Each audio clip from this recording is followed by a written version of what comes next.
Hi, my name is Maria Bertrand, and I'm with Molly Van Brocklin and Devin Charlier, and we are part of the Upper Midwest Agricultural Safety and Health Center. UMash is one of 11 centers of excellence in agricultural disease and injury research, education, and prevention, funded by the National Institute for Occupational Safety and Health throughout the United States.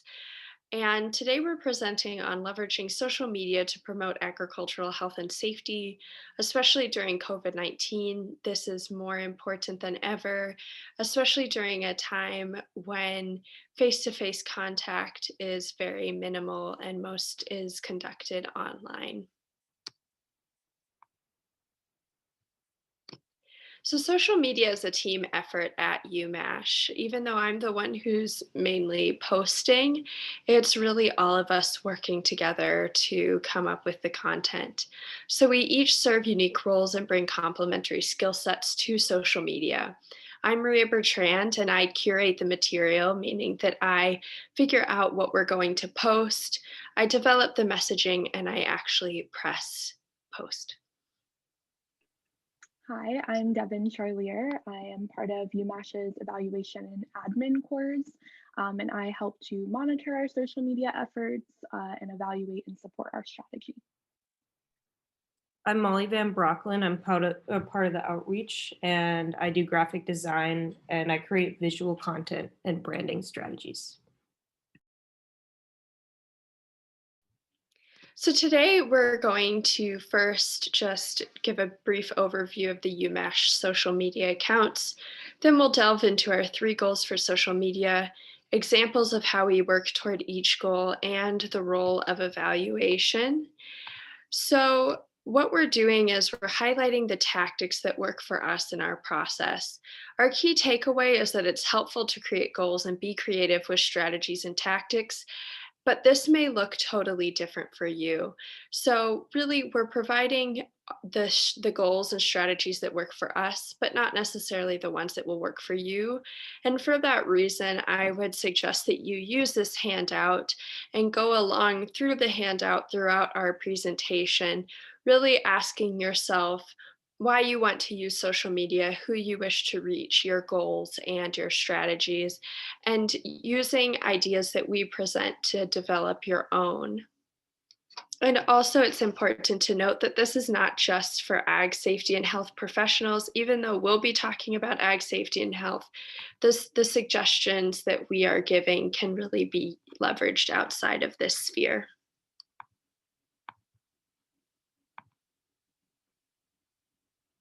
So we have 4 social media accounts. It's definitely a part time job in itself. We use Twitter, Facebook, Instagram, and LinkedIn. So, Twitter is really where we bring together material from lots of different organizations. We have UMash updates, events, and farm safety and health content. We post 3 times per day, but also retweet quite a bit content from other organizations. You might see my cat here shortly, and my apologies. We also use Facebook, where we post twice per day. Again, UMash updates, events, farm safety and health content. On Instagram, we post 3 times per week, including UMash updates, events, farm safety and health content. But everything must be presentable in image format, and Canva is a great resource for this, which we've included in the handout. And then we also post on LinkedIn, particularly UMash updates about large events or projects.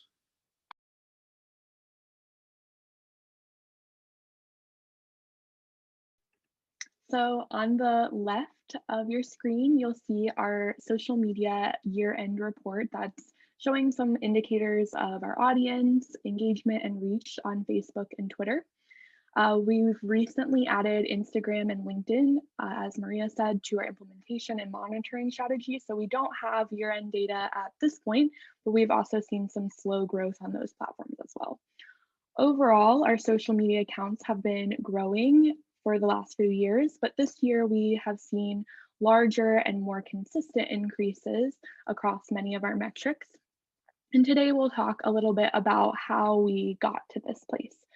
From my view, a lot of this success has occurred due to Maria's intuition and expertise for social media, and also alongside a concerted effort across our team to really clarify our goals and strategies for social media. And what we've done is decide on 3 goals as a team that help us to communicate and evaluate what matters on social media. This has been and continues to be really an iterative and cyclical process that's informed by our broader outreach strategy and goals. So the goals that we ultimately landed on in our process are, as you see on your screen, that we want to, through social media, build a sense of institutional trust and brand recognition. We want to effectively inform our audiences, as well as we want to build and maintain relationships.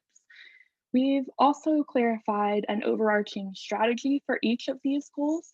So we used the goals or what we want to accomplish to determine some idea of guidance for how we might want to get there. So for example, for the first goal, to build a sense of institutional trust and brand recognition, we decided that we want to accomplish this by serving as a credible and trusted resource for the ag industry and public for promoting ag safety and health. So by clarifying these goals and strategies, our team has been able to be a bit more creative in selecting strategic tactics that fit to grow our social media and streamline our decision-making process. So Molly and Maria will talk through some examples for each of these strategic tactics that we've used.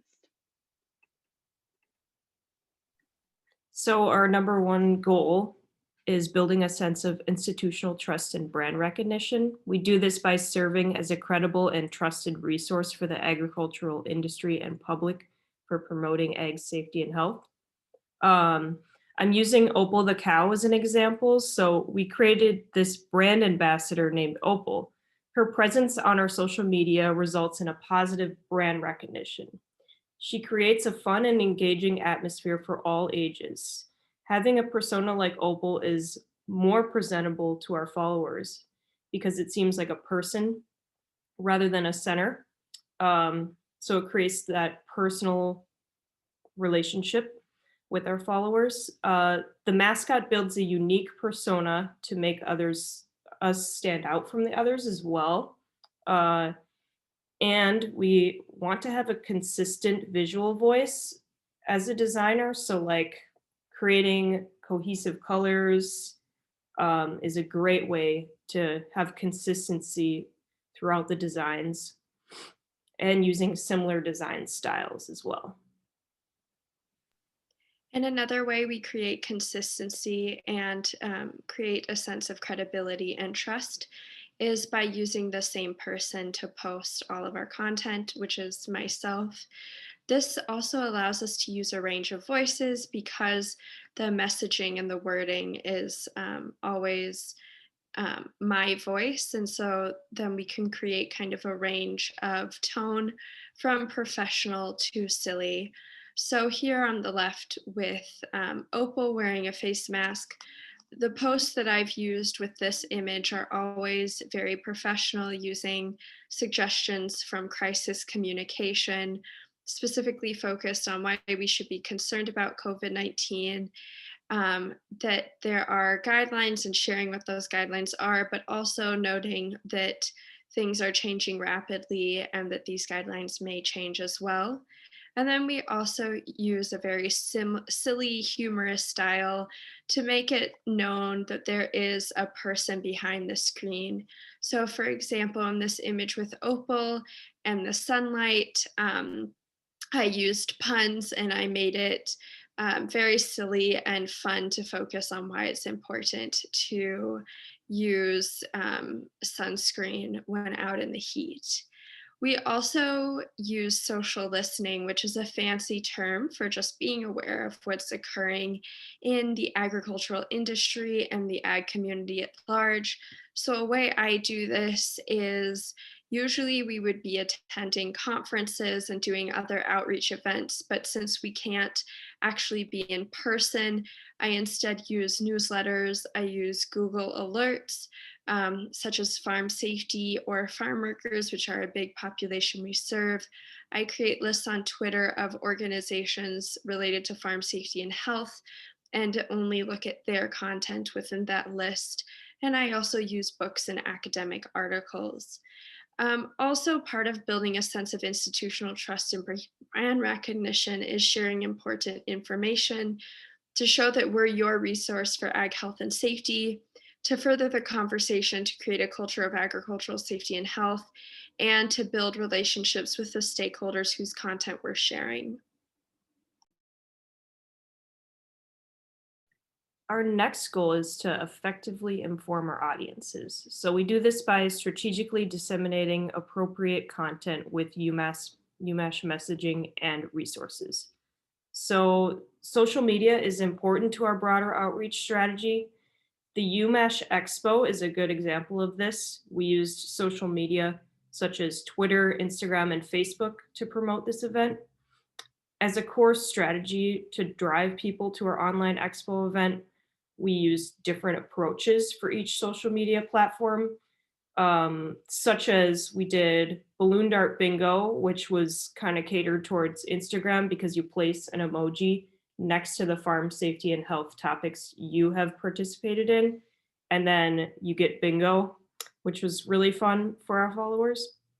We also did a Twitter chat, which was catered towards like more just talking and Q&A, which was less design focused, but this was a way to reach out to our followers and was a great way for community engagement.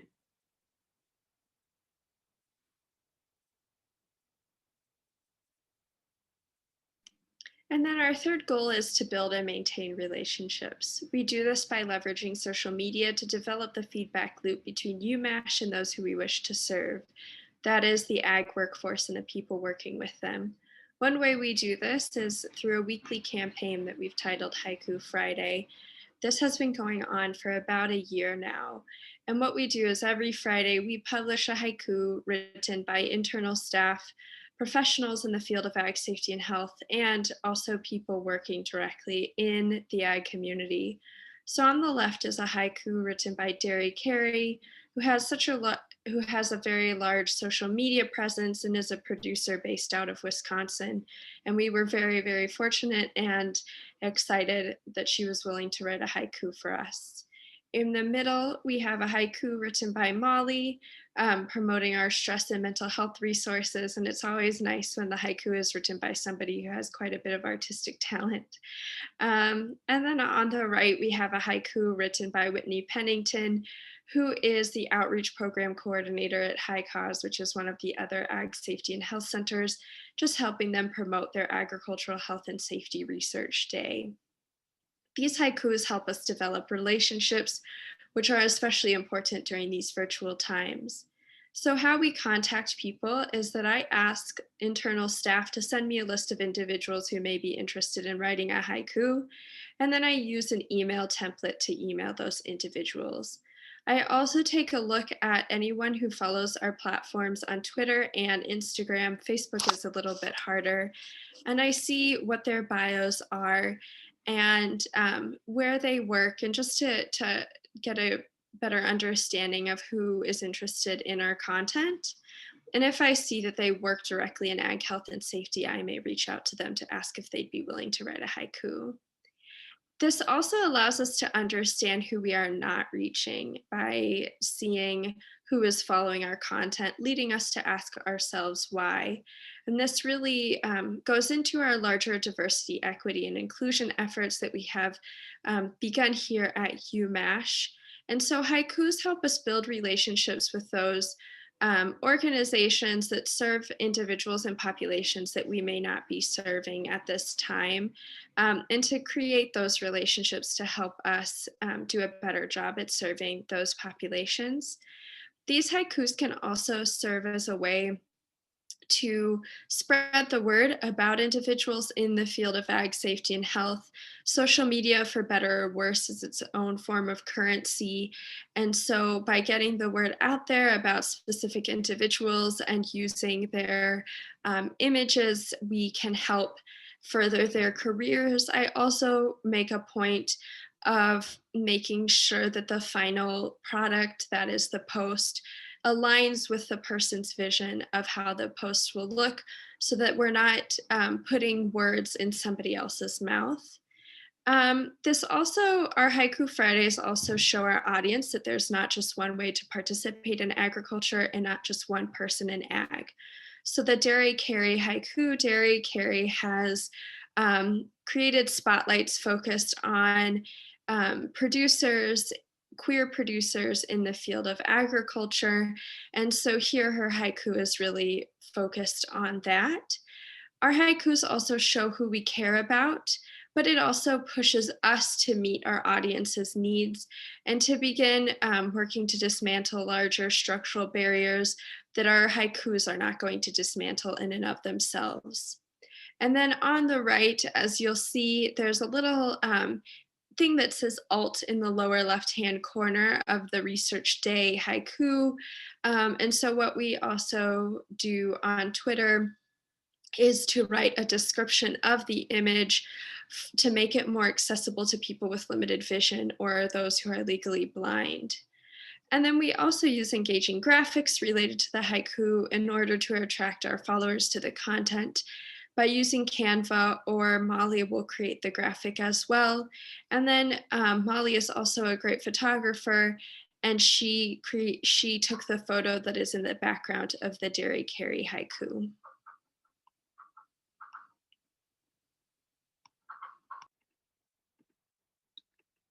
So I'll talk a little bit about where evaluation comes into this process. So the evaluation team, including myself, have helped to facilitate this goal and strategy setting process that we've been describing as we've been giving examples. It's been an important one for evaluations purposes because it can help us decide what measures we want to monitor and focus on. So for example, for goal 1 that we've talked about, building our level of institutional trust and brand recognition, we are looking at things like followers, reach and impressions, and mentions to glimpse at our progress towards that goal. Also, our center leadership has been historically really good at integrating evaluative thinking into all of the things that we do. So constantly looking at what we're doing, how we're doing it, and why. And for that reason, we've been able to structure the way that our team operates so that evaluation and outreach and communications are working really well together. So for example, when I and Maria first joined the team and at the beginning of the strategic process, we met weekly with our outreach director, Megan, and this allowed us to discuss strategy decisions really in real time, looking at what happened the week before or what happened the month before, and work together to make those decisions. Now we do this less frequently because we've kind of clarified the voice, we've clarified some of our strategic tactics, but it really helped solidify our relationship between the teams and across what we do so that if comms has a question, for example, evaluation can answer that and that feedback loop is already existing. In my position, I do regular reporting about our social media efforts. We used to do this monthly, again, for closer to real-time decision making. Now we're doing that using a scheduling platform. We use Hootsuite and their analytics capability to take a look at any key metrics whenever we have questions or need to look at them. And I also do some quarterly reporting to look at a larger sample of posting and look at how seasons affect it and things like that. I also help to look at and report about any of our targeted social media campaigns. So we participate in things like Mental Health Awareness Week and National Farm Safety and Health Week and I report about how that performed in terms of how it looked compared to the week before or our average week in a year so that we can understand if we're using the right strategies during those campaigns, if it's worthwhile participating in some of those campaigns, and how that goes over time. And then one next step that I'm excited for in terms of evaluation is that I will be analyzing a sample of our posts, probably about 3 months of posts, to answer some questions about some of the strategies and tactics that we have been using. So for example, we might use this approach to answer questions about how our audience receives different content areas like mental health or biosecurity, how our audience might respond to different strategies that we've talked about. So a paid promotion versus a photo or a graphic or a GIF, as well as looking at the effect of our tone, our mood, as Maria described, and our voice, and then things like the reception of our Haiku Friday and what kind of relationships that has developed over time. And so now we are done with our side of the presentation, but we would suggest that if you haven't done so already, since this is now front and center in your mind, to go through this handout to really ask yourself, why do you wish to use social media and what platform, if any, you already use? Who do you wish to reach and who are your partners? What are your or your organization's primary goals and how do they apply to social media? What actionable strategies and tactics you will use to promote these goals? And do your social media platforms meet your specific needs? And how you will understand whether you're reaching these goals. And then we've also compiled resources, including a link to Canva, which we've talked about throughout. And also, we would love for you to connect with us. Please join us for our Q&A session at 12 p.m. Central Time on Friday, November 20th. Feel free to reach out to us with questions or feedback. We each have our email addresses listed here. And of course, follow us on social media at UMash Center, where you can also reach out to us there.